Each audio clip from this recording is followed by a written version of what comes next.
Welcome. Baruch atah Adonai Eloheinu melech haolam asher kitshanu b'mitzvotav v'tzivanu la'asok b'divrei Torah. Amen. Okay. So just wanted to say you might want to mute if you're not muted at this particular point. And here is, sorry. Let me share the screen.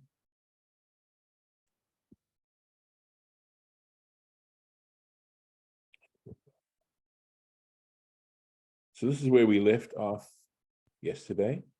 So Vayachel Od, that he waited again, Shiv'at Yamim, 7 days, Acherim, another 7 days. Vayosef Shalach, and again he sent Et Hayonah, the dove, Min Hateva, from the ark.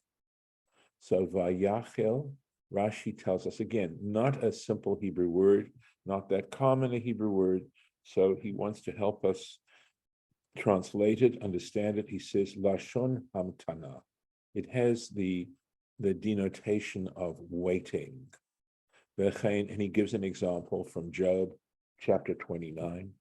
Li Shamu, they listened to me, Vayichelu, and they waited. In other words, they felt that what he had to say, what Job had to say, was significant. I'm assuming this is Job speaking. V'harbe yesh b'mikra, and there are many similar examples in Scripture. V'tavo elav, v'tavo elav hayonah, and the dove came to him le'et erev, towards evening. V'hinei, and behold, alei zayit taraf befiha, and behold, a olive branch or twig, whatever, was plucked in her mouth, or that she had plucked a olive branch through her mouth, or with her beak. Vayeda Noach, and Noah understood, ki kalu hamayim me'al haaretz, that the waters had come down from, or ended from covering the earth. This gives forth a very famous Rashi for those who are familiar with these Rashis. So taraf befiha. It could have said, you realize that this verse could have said, Vayave Elazayat, that she brought an olive branch. Why? Or an olive twig. But why does it go to the extent, why does the scriptural verse go to say, plucked in her mouth? Why all that verbiage? So he says, first of all, taraf is a masculine form of a verb. So it should, alezayat tarfa befiha would have been the right way to go. So why is this verb in the masculine form? So Rashi says, first of all, he says, that's jumping out at him. Omer ani. So Rashi doesn't say this too often, right? He doesn't often say, I say, meaning in my humble opinion. He doesn't give his own opinion very often at all. And when he does, he tries to make sure we understand that it's his opinion. Shezachar haya, that in fact this dove was a male dove. It wasn't a female dove. It's simply, and he explains why the Torah uses a female form. And that's honestly because there isn't a male form. Lachen kor'o pa'amim, or pa'amim, and that's why there are times when he refers, that is when scripture refers to a dove, lashon zachar, as a male. Here's the example, taraf. Okay? It uses the male form, the masculine form. Upa'amim lashon nekeva, and there are times when it uses a female speech for referring to the dove. The fishe kol yonah b'mikra, because every time you come across the term for a dove in scripture, lashon nekeva, it's always feminine. It's always yonah. And if you even have a basic knowledge of Hebrew grammar, you know that an ah with a hey indicates a feminine form. Okay. There are exceptions, but it's generally the rule. So, and then he gives examples of how in other places in the scripture, in the Bible, the dove is referred to in the in feminine and masculine, because it says yonim. And we know that the im ending in Hebrew is a masculine plural ending. It doesn't say keyonot, right? And ot is the feminine plural ending. So keyonim al afi kema. And because the term yonot doesn't exist, it's yonah, singular, yonim, plural. So like doves al afi kemayim, by streams of water, rochatzot, washing themselves. And that's from Shir Hashirim. In other words, referring to beauty here. And here we go. Keyone hagayot. Okay. And again, yone is a masculine plural ending it's in a possessive form. Like the doves of the valleys, kulam homot, all of them moaning from Ezekiel. And finally, a third example, keyona hota, and here it's totally in the feminine form, like a silly dove, a foolish dove. Here's the famous Rashi. Taraf. So the word taraf means plucked. Chataf is the more common word that we'd use instead of taraf. Usually taraf, some of you are familiar with the word treifa, means torn, taraf. So she had torn, and in this way it means she plucked. Umidrash agada, and again, the midrashic approach to this, in other words, looking for deeper metaphoric meanings and pushing meanings of the Hebrew. Lashon mazon, okay, it has to do with food. V'darshu, and they said, in Eruvin, this is a reference in the Talmud, befiha, okay, the reason why we're saying in her mouth, or the b can also mean through her mouth. That is lashon ma'amar. In other words, it has the connotation of some kind of communication, some kind of statement. Amra, she said, Yiyu mezonotai, may my food, merurin kazayat, the fact that she had an olive in her mouth, and we know that an unprocessed olive is extremely bitter. There's some kind of, I think it's an alkali in the olive that has to be mitigated in order to make it edible. But she's simply saying here that bitter, right? My food can be bitter like an olive, the Dor Shel HaKadosh Baruch Hu, when they come from the Holy One, blessed be He. In other words, I'm willing to eat, literally now, sort of working on this literally, I'm willing to eat bitter food if it comes through the agency of God, velo metukim, and not sweet, kidvash, like honey, bidei vasar vadam, at the hands of mortals. And the point of this has to do, I believe, I mean, this is certainly something to think about, but as I was preparing this, it occurred to me that this has to do with spiritual things as opposed to physical things, and spiritual success, or to have your integrity. In other words, to know that what you're living on has to do with God and with God's providing, and not to become dependent on human beings for whatever is, as delightful as it may be, as physical delights may be, nevertheless, they're not as preferred as the spiritual delights. So, I mean, this can go in a bunch of different ways. And I think of that wonderful statement in Pirkei Avot, in the Mishnah, the book, The Ethics of the Fathers, which says, I think it's I'm not sure if it isn't Rabbi Yehuda Hanasi, who says, consider the spiritual loss for the material, when, as opposed to the material gain, or the spiritual gain as opposed to the material loss. That there are times when a spiritual gain involves a material loss and vice versa. And just interesting principle to consider in making certain decisions. So this is, I believe this is all sort of saying the same thing. At any rate, this is a famous saying, one might say. I mean, I can think of it in two food ways. One is that kosher meat's more expensive. Yes. So yes. it is a material loss, but a spiritual gain.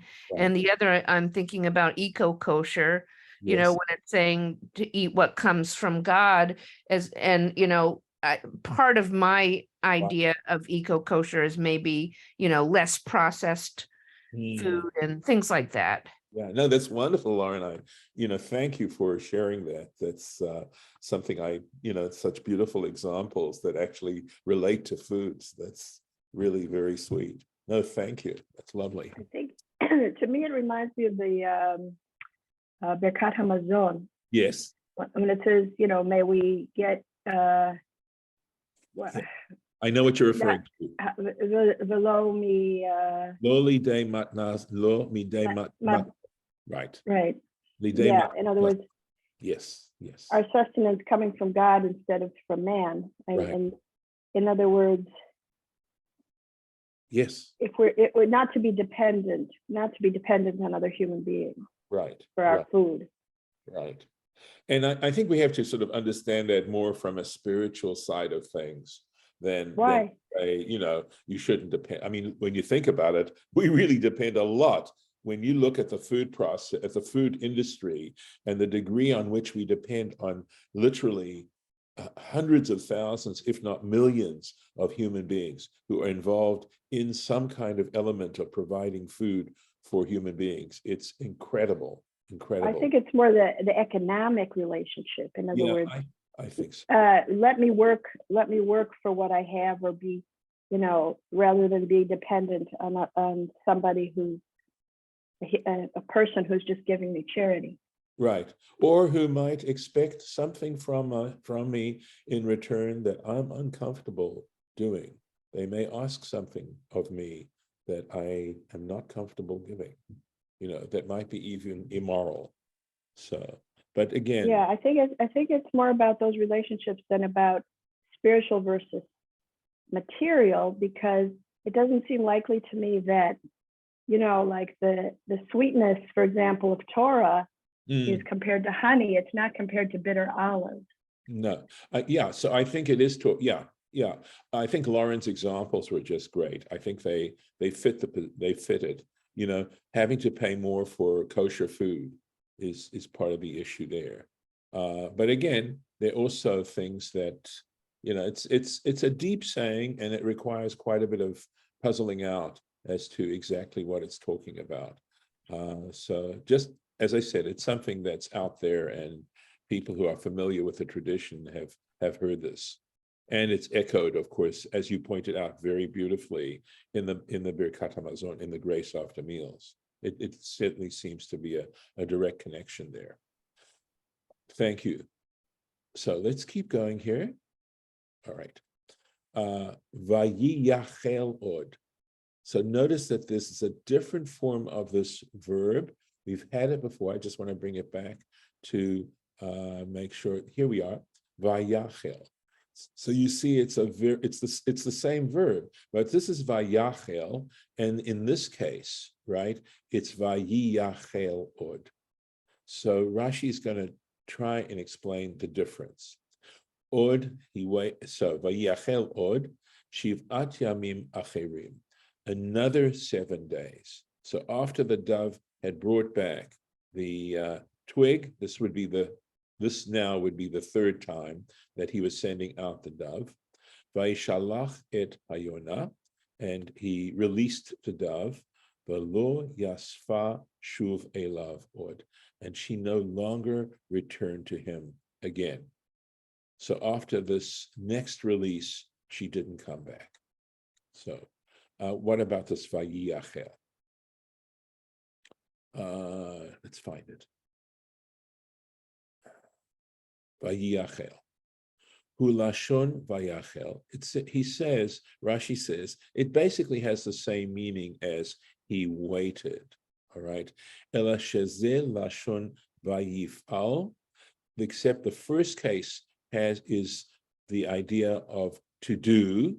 Vezel lashon. Mine says the latter case has the idea of yifal, and then the former is the yipal. That's what my translation says. It does seem strange that it would mean that, because vayiyachel sound, and not only that.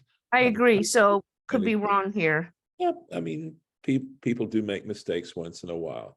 So yeah, this form of yachel means, and yitpael means reflexive. It's the reflexive form. So lovesh means to wear, and yitlabesh, lehitlabesh means to dress, to put on clothes. So in other words, vayiyachel means he was patient, something like that, right? So, I got that from Safaria's translation, and I thought that was really quite lovely to understand it that way. Okay. Chabad agrees. Okay, well, we're in great shape then. Okay. Vayachel, here we go. Vayachel, vayamtain. Okay, so we've got he waited. Both of these mean he waited. Vayachel, vayitmatain, right? So vayachel means he was patient. He waited himself. He was patient. Let's keep going here. Just want to make sure yeah. So, Vayhi, and it was so, ba'achat b'shesh me'ot shana, that in the 601st year, that would have been, Noah was 600 when the flood occurred. So this is the 601st year of his life. Barishon, on the first implying month, because it says in the first, on day one of the month, Charvu hamayim me'al haaretz, the waters dried up from over the earth. Vayasar Noach et michsei hateva, and Noah removed the covering of the ark, meaning the doorway, right, the entrance. Vayar, and he looked out, he saw, v'hinei charvu pnei ha'adama, and behold, the surface of the earth had dried. Let's take a look at Rashi on this. Barishon. So the first, the Rabbi Eliezer, that's what this acronym stands for. For Rabbi Eliezer, who Tishrei. So the first would be Tishrei. Rabbi Eliezer considers Tishrei to be the first of the yearly cycle. V'le Rabbi Yehoshua, so Rabbi Eliezer and Rabbi Yehoshua are interlocutors, who Nisan. So Rabbi Yehoshua considers the first being the first of Nisan, which would be both the first month and the beginning of the year, beginning of creation. So Rabbi Eliezer and Rabbi Yehoshua disagree by 6 months as to when creation occurred. So it just all works out 6 months later. And of course, we appear to follow the decision of Rabbi Eliezer. Charvu, they dried. Ne'esa, and Rashi describes it. It became kemintit. In other words, they became like mud or clay. Shekarmu paneha, where it had formed a skin, a layer of skin, shel mala, on the top. In other words, the top of it was like muddy, but the very top of it had started to dry. It was like a dry layer of skin the clay, right? Isn't harvu usually meaning destroyed? It can. Of course, you have a cherev, right, which is a sword, but it can also mean to dry. And Churban Habayit? Yes, destruction, absolutely. It can mean that. Hmm. I don't know that I'm just on my, on one foot, I'm thinking that, that the body is like, what is it, 90% water? And the idea of, or plants, when they dry up, they are destroyed. And there's this idea of how water is, in fact, a source of life and a source of being alive. So The that, body and earth are, water is one of the primary elements. right. So So when they Uh-huh. dry up, it could be. I'm not saying this with certainty. I'm just trying to make some connections and to why those two words, mean those two different things. Yeah, unfortunately, I don't have my Professor Klein's book with me in Minnesota, so maybe I'll try the internet. Let's see how we're doing. I mean, I think I want to try and at least get to Revi'i, although I'd love to be able to do this verse as well. But let's keep going. Okay, so here we go. Uvachodesh hasheni, and in the second month, the Shivav Esrim Yom Lachodesh, on the 27th day of that month, Yavsha Haaretz, the earth was dry. And I think this is sort of a cool Rashi, even though it's a little chronological, but let's take a look. It's not complicated. I can even understand, right? So on the 27th, V'yiridatam b'chodesh hasheni b'yud zayin.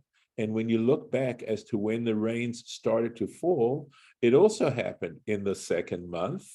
On the 17th of the month, they began to fall. Elu, so between falling on the 17th and the land being dry by the 27th, right? It's actually 11 days. It's 11 days.